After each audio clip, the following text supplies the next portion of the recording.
samtang naglipay-lipay ang uban, nalingaw ang uban, doon na intay mga pamilya nga nagsubo karon ato niining pagsaulog sa adlaw sa mga kasing-kasing. Asa ba nila? Dito sa may sa may dapitas may carbon ba kanang Chinese sa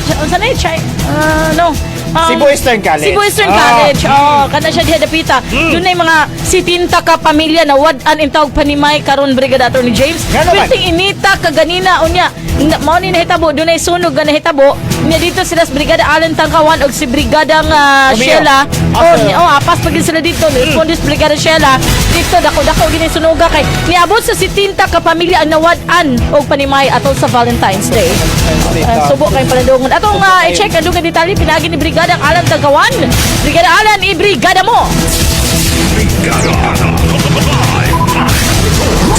Dungan sa pagsaulog sa Valentine's Day, nagdilaab nga mga estruktura ang nisugat sa kabombiruhan sa Subo. Human ni Ulbo ang sunog sa usa ka residential area sa Barangay Paina Sentral sa Dakbayan sa Subo. Karong adlaw, Miyerkules, Pebrero 14 ning tuig 2024. Matod ni Senior Fire Officer 2 Wendell Villanueva, Information Officer sa CCFO, nga nadawat nila ang report alas 12:39 sa udto. Pag-abot nila sa lugar alas 12:42. Giisa dayon kini sa first alarm. Tungod sa kadako sa sunog alas 12:49, giisa kini sa second alarm. Alauna 35 na kontrolar ang kayo ug alauna 55 hingpit na kini nga napaong. Matod ni Villanueva, nagbilin kini og 6.7 milyones ka pesos nga danyo sa kaptangan. Mukabat sa 900 metros kwadrados ang apektado. Diin 37 ka mga estruktura ang nasunog. Duha nini partially burned, samtang 35 ka balay ang totally burned. Mukabat sa 120 ka individual o 70 ka pamilya ang nasunugan ug wala na hinuoy na angol. Dugang pa niya, padayon ang ilang pag-ihap sa mga motorsiklo ug mga sakyanan nga naapil og kasunog. Dugang investigasyon ang himuon sa kabubiruhan kung unsa ang hinungdan sa sunog. In the heart of changing lives, ako si Brigada Alan Tangkawan sa 90.7 Brigada News FM Cebu, the Music and News Authority.